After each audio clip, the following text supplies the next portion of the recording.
নমস্কার সবাইকে, শুভ সন্ধ্যা। আমি আইনজীবী অর্ক মুখার্জি। অনেক দিন ধরে একটা কথা আপনাদের বলবো বলে ভাবছিলাম। অনেকেই আমাকে ফোন করছেন, মেসেজ করছেন এবং অনেক রকমের কোয়ারি করছেন যে একটা নতুন সমস্যা সৃষ্টি হয়েছে প্রত্যেকটা মানুষের কাছে আজকের দিনে। সেটা হচ্ছে এসআইআর। এই এসআইআর হচ্ছে স্পেশাল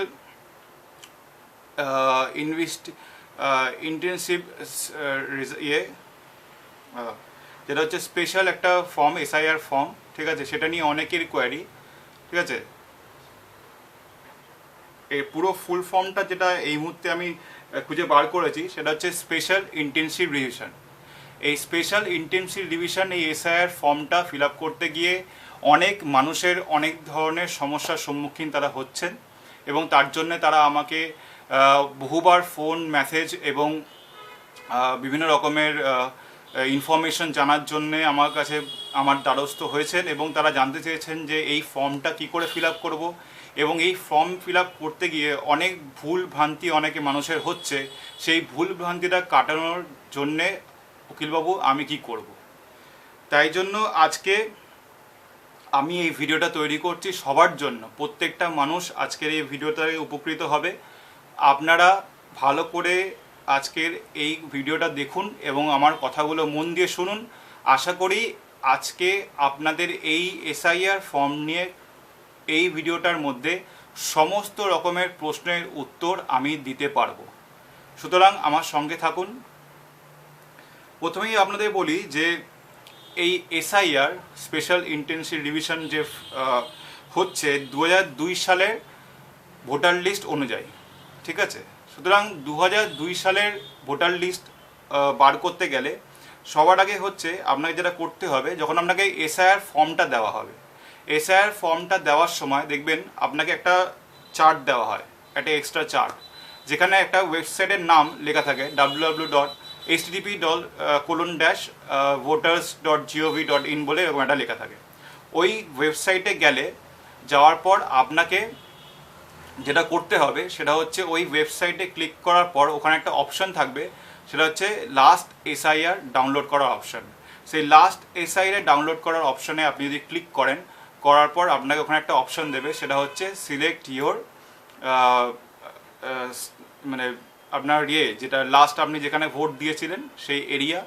এই সিলেক্ট ইয়োর যেটাকে বলে আপনার এসি নেম, আপনার যে লাস্ট এসি নেম যেটা আছে সেই এসি নেমটা আপনার সিলেক্ট করতে বলবে।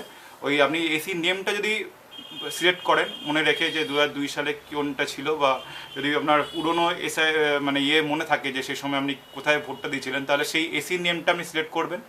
করার পর দেখবেন আপনার নম্বরটা অনেকগুলো স্কুলের আপনার নম্বর লিস্ট চলে আসবে এবং সেই লম্বা লিস্টে আপনি যখন দেখবেন আপনার যে স্কুলে আপনি 2002 সালে ভোট দিয়েছিলেন সেই 2002 সালে ভোটে সেই স্কুলের নামটা পাচ্ছেন, সেই স্কুলের নামে ক্লিক করবেন।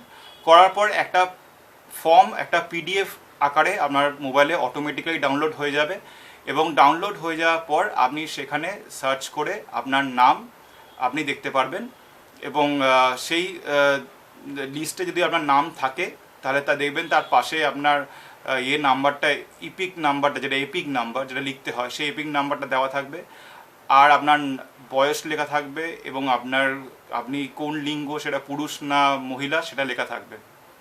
সুতরাং এখান থেকে যদি আপনি পেয়ে যান তথ্য, আপনি 2002 সালের ভোটারের লিস্টে আপনার নাম আছে, তাহলে সেই তথ্য আপনি আপনার নতুন ফর্ম, যে দুটো ফর্ম আপনাকে দেওয়া হবে সেই দুটো ফর্মে আপনি লিখবেন। তো সবার আগে আপনাকে দেখাই ফর্মটা কীভাবে ফিল আপ করতে হবে। এই হচ্ছে ফর্ম। একদম ওপরে দেখবেন এখানটায়, এই জায়গাটায়, এখানে হচ্ছে আপনার নাম সবার ওপরে, এখানে নাম, আপনার এপিক নাম্বার, আপনার ঠিকানা, ঠিক আছে? তার পাশে আপনার সিরিয়াল নাম্বার, পার্ট নাম্বার, আপনার কোথায় আপনি ভোট দিয়েছিলেন সেখানকার ডিটেলস, এসি পিসি নেম লেখা থাকবে এবং আপনার স্টেটের নাম লেখা থাকবে। তার পাশে একটা কিওয়ার্ড অপশন থাকবে, তার পাশে আপনার সেই 2002 সালের যে ছবিটা আছে সেই ছবিটা দেওয়া থাকবে এবং তার পাশে আপনার নতুন একটা ছবি লাগাতে হবে। লাগানোর পর প্রথম একদম নিচে ফার্স্ট কলমটায় চলে আসবে। তো এই ওপরটা কিন্তু আপনাকে ফিল আপ করতে হবে না, এটা অলরেডি ফিল আপ করা থাকবে এবং তার পাশে এই ছবিটা, এটা আপনাকে লাগাতে হবে। এটা একটুখানি মনে করে আপনাকে ঠিক করে আপনার এই সাইজের ফটো একটা লাগাতে হবে। তারপরে হচ্ছে আপনি দেখবেন প্রথম থাকবে আপনার ডেট অফ বার্থ। তো সবার আগে প্রথম কলমে দেখুন ভালো করে আমি লেখা আছে, এখানে লেখা আছে date of birth. Date of বার্থটা আপনি আপনার ডেট অফ বার্থটা লিখবেন। তারপরে লেখা আছে আধার নাম্বার, আপনি আপনার আধার নাম্বার লিখবেন। তারপরে কলমে লেখা আছে মোবাইল নাম্বার, আপনি আপনার মোবাইল নাম্বার লিখবেন। তারপরে কলমে আছে ফাদার গার্জিয়ান নেম, সেখানে আপনার গার্জিয়ান নেম, আপনার ফাদার নাম লিখবেন। তার এপিক নাম্বার যদি আপনার জানা থাকে সেটা লিখবেন। Mother name, mother epic number যদি জানা থাকে তাহলে লিখবেন। না লেখা থাকলে এখানে লেখা আছে ইফ অ্যাপ্লিকেবল, মানে যদি অপশনাল, ইফ অ্যাপ্লিকেবল যদি অ্যাভেলেবেল থাকে তাহলে লিখবেন, যদি মনে হয় যে না আমার কাছে নেই তাহলে লেখার দরকার নেই। তারপরে স্পাউস নেম, মানে হচ্ছে যদি আপনি পুরুষ হন তাহলে আপনার স্ত্রীর নাম লিখবেন, আর যদি আপনি মহিলা হন তাহলে আপনি আপনার হাজবেন্ড মানে আপনার বরের নাম আপনি লিখবেন, তার এপিক নাম্বারটা এখানে লিখবেন। ঠিক আছে, লেখার পর আপনি একদম নিচে চলে আসবেন এই জায়গাটায়। এখানে দেখবেন দুটো অপশন আছে, এখানে দুটো কলম দেওয়া আছে। একটা লেখা আছে details in electoral roll in the last SIR। ঠিক আছে, এখানে লেখা আছে যে details of electoral roll in the last SIR, মানে লাস্ট SIR এ যদি আপনার নাম থাকে, ঠিক আছে, তাহলে সেখান থেকে আপনি ওই যে বললাম আপনাকে যে ওই যে ওয়েবসাইটটা আছে, ওয়েবসাইটটা সার্চ করলে আপনি ওখান থেকে আপনার সমস্ত 2002 সালের নামের লিস্ট পেয়ে যাবেন। এবং সেই লিস্টে যদি আপনি আপনার নামটা দেখতে পান তাহলে সেখান থেকে আপনি আপনার নাম, আপনার এপিক নাম্বার, ঠিক আছে, এখানে দেখুন ভালো করে এখানে লেখা আছে 2002 সালে, এই জায়গাটা 2002 সালে লাস্ট ইলেকট্রাল রোলে, এখানে আপনার ওই 2002 সালে আপনার যে নামটা ছিল সেই নামটা লিখবেন দেখে দেখে। আপনার ওই সময় একিপ নাম্বার যেটা ছিল সেটা লিখবেন। তারপরে রিলেটিভ নেমে সবসময় আপনার বাবার নাম লিখবেন। তারপরে হচ্ছে ডিস্ট্রিক্ট, আপনি যে ডিস্ট্রিক্টে বিলং করেন। এসি নেম, যেটা ওই সময় 2002 সালে যে এসি নেমটা ছিল ওখানে লেখা থাকবে দেখবেন একদম টপে, সেটা দেখে দেখে লিখবেন। এসি নাম্বার যেটা লেখা থাকবে সেটা লিখবেন, পার্ট নাম্বার যেটা থাকবে, সিরিয়াল নাম্বার যেটা থাকবে সেটা লিখবেন। এবার ধরুন আপনার অনেকের আছে 2002 সালের লিস্টের নাম নেই, কারণ তারা ভোটার হয়েছেন 2002 সালের পরে। কেউ 2004 সালে ভোটার হয়েছে, কেউ 2005 সালে ভোটার হয়েছে, কেউ 2006 সালে ভোটার হয়েছে। তাহলে সেক্ষেত্রে কী করতে হবে? সেক্ষেত্রে আপনার যেটা করতে হবে সেটা হচ্ছে আপনার বাবা বা মা অথবা ঠাকুরদা ঠাকুমা, এই চারজনের মধ্যে যাদের মধ্যে ব্লাড রিলেশন আছে, সেই চারজনের মধ্যে কারোর নাম খুঁজে বার করতে হবে ওই 2002 এর লিস্ট থেকে।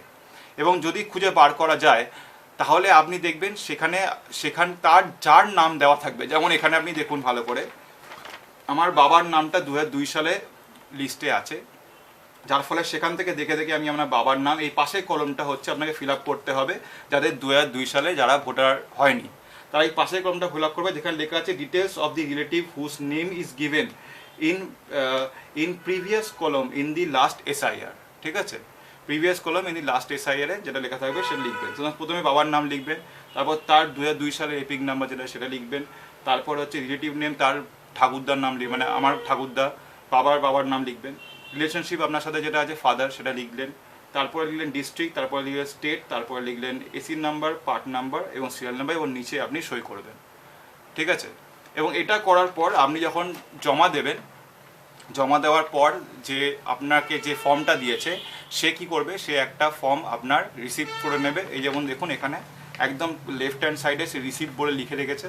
এই রিসিভ করে সে একটা ফর্ম নিয়েছে এবং আরেকটা ফর্ম সে নিয়েছে এবং এই ফর্মটা রিসিভ বলে লিখে আমাকে ফেরত দিয়েছে। সুতরাং আপনার ক্ষেত্রেও তাই করবে, একটা ফর্ম তারা নেবে এবং একটা ফর্ম আপনাকে রিসিভ বলে লিখে আপনাকে ফেরত দিয়ে দেবে। সেটা আপনার কাছে একটা ডকুমেন্ট হিসেবে আপনার কাছে থাকবে এবং একটা ফর্ম তারা নিয়ে নেবে।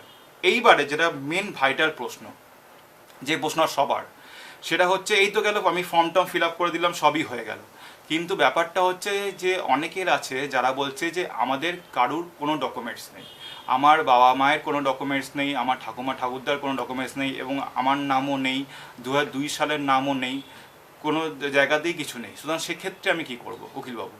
তো আপনাকে আমি বলে রাখি যে একটা জিনিস, সেটা হচ্ছে আপনি দেখবেন এখন কিছুদিনের মধ্যেই একটা অনলাইন ফর্ম চালু হবে, এখনও চালু হয়নি কিন্তু খুব তাড়াতাড়ি হবে।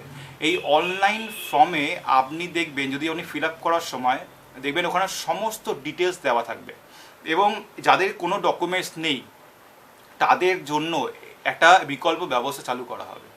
এবং আমি একটা কথা বলবো যে যতদিন না সেটা চালু হচ্ছে, আপনাকে অলরেডি BLO যে ফর্মটা দিয়ে দিয়েছে, অলরেডি দুটো ফর্ম তো দিয়েছে, আপনারা সেই ফর্মটাকে খুব গুরুত্ব সহকারে ফিল আপ করুন। যেখানে যেখানে আপনার মনে হচ্ছে যে আমার কোনো ডিটেলস নেই, সেগুলোতে আপনি ফাঁকা রেখে বাকিটা আপনি ফিল আপ করে এটা জমা দিন। বাকিটা আগামী দিন যখন অনলাইনে ফর্ম অ্যাভেলেবেল হবে, আশা করছি সেই সময় আপনাদেরকে সমস্ত ডিটেলস দিয়ে দেওয়া হবে এবং সেই ফর্মে আপনারা সমস্ত কিছু যাদের যা যা ডকুমেন্টস যাদের নেই সেই ডিটেলস আপনারা কিন্তু সেখানে ফিল আপ করতে পারবেন। সেই সুযোগ আশা করি নির্বাচন কমিশন, ইলেকশন কমিশন আপনাদেরকে অবশ্যই দেবে। সুতরাং এখন আপনারা যেটা করণীয়, যে যারা যারা ফর্ম পেয়েছেন তারা ফর্মগুলো ফিল আপ করে নির্দিষ্ট সময়ের মধ্যে ফর্মগুলো জমা করুন। এবং যারা এখনও পর্যন্ত ফর্ম পাননি, আপনারা যদি এটাও আশায় বসে থাকেন যে বিএলআরও আপনার হয়তো বাড়িতে এসে ফর্মটা দেবে, আমি অনেক ক্ষেত্রেই খবরটা পেয়েছি যে অনেক জায়গায় বিএলওরা তারা বাড়িতে এসে ফর্ম দিচ্ছেন না, এবং যেটা সমস্যা হচ্ছে সেটা হচ্ছে যে তারা বাড়ি বাড়ি যেতে পাচ্ছেন না কোনো কারণে একটা অগন্ত কোনো কারণে তারা যেতে পারছেন। সুতরাং আপনাকে সেই ফর্মটা কালেক্ট করে নেওয়ার দায়িত্ব কিন্তু আপনার। আপনি ফর্মটা কালেক্ট করুন, কালেক্ট করে ফর্মটা ফিল আপ করুন, যেভাবে আমি বললাম সেইভাবে ফর্মটা ফিল আপ করুন এবং করার পর সেই ফর্মটা জমা করুন। এইটা হচ্ছে আপনাদের প্রত্যেকের এখন বর্তমানে খুবই একটা ভাইটাল জিনিস, যেটা প্রত্যেকে করতে হবে। এবং তারপর আমরা অপেক্ষা করুন যে আগামী দিন কি আবার নতুন নোটিফিকেশান আসে বা কোনো নোটিফিকেশান আসে।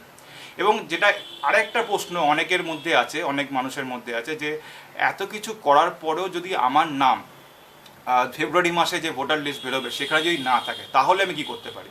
সেক্ষেত্রে যেটা করণীয় হবে, আমি বিং অ্যান অ্যাডভোকেট, আমি একজন আইনজীবী হয়ে আপনারা যেটা বলছি, যে আপনারা প্রত্যেকে কিন্তু কোনো আইনজীবীর কাছে গিয়ে পরামর্শ নেবেন। যদি ফেব্রুয়ারি মাসে আপনাদের ভোটার লিস্টের নাম না থাকে তাহলে অবশ্যই আপনারা আইনজীবীর কাছে যাবেন এবং আইনজীবীর কাছে পরামর্শ নেবেন। আপনারা একটা জিনিস সবসময় মনে রাখবেন, যেমন শরীর খারাপ হলে আপনারা ডাক্তারের কাছে যান, তাকে গিয়ে বলেন যে আমাদের এই রোগ হয়েছে, আমাকে দয়া করে দেখুন, আমাকে ওষুধ দিন, ডাক্তার আপনাকে দেখে পরীক্ষা করে আপনাকে ওষুধ দেয়। সেরকমই ডকুমেন্টস রিলেটেড কোনো ডিসপিউট যদি আপনার সাথে হয়, কোনো যদি ভুল ভ্রান্তি হয়, তাহলে সেক্ষেত্রে আপনাকে সাহায্য করার জন্য একমাত্র যিনি আছেন, যিনি আপনাকে প্রপার গাইডেন্স দিয়ে প্রপারভাবে সাহায্য করতে পারবেন, আপনার সমস্যা মেটাতে পারবেন, তিনি হচ্ছেন একজন আইনজীবী। সুতরাং নিজে থেকে নিজের আইন প্রয়োগ করতে যাবেন না। কোনো পাড়ার কাকা মামা জ্যাঠা ভাই বোন দাদা দিদি বা আপনার লোকাল কাউন্সিলর, লোকাল এদের কাছে যাওয়ার কোনো প্রয়োজন নেই। আপনি একজন আইনজীবীর কাছে যাবেন এবং সেই আইনজীবী আপনাকে সঠিক পরামর্শ দেবে, আইন মেনে আপনাকে পরামর্শ দেবে, এবং যার ফলে আগামী দিন আপনার যে সমস্যাগুলো আছে সেই সমস্যাগুলো মিটবে। অনেক অনেক ধন্যবাদ। আশা করি আপনাদের এই ভিডিওটা খুব ভালো লাগবে। যদি ভালো লেগে থাকে দয়া করে লাইক কমেন্ট শেয়ার করুন এবং এটা প্রত্যেকটা মানুষের কাছে পাঠিয়ে দিন। আপনার যারা নিজেদের পরিচিত মানুষজন আছেন, ভালোবাসার মানুষ অথবা আপনার রিলেটিভ বা আপনার আত্মীয় পরিজন, তাদের সবাই এটা দেখে এবং প্রত্যেকের সমস্যা যারা তারা মেটাতে পারে। এবং যদি পরবর্তীকালে কোনো সমস্যা হয় তাহলে আমার সাথে আপনারা যোগাযোগ করতে পারেন। আমার কন্ট্যাক্ট নাম্বার হচ্ছে 8910104639। আবারও বলছি 8910104639। নমস্কার।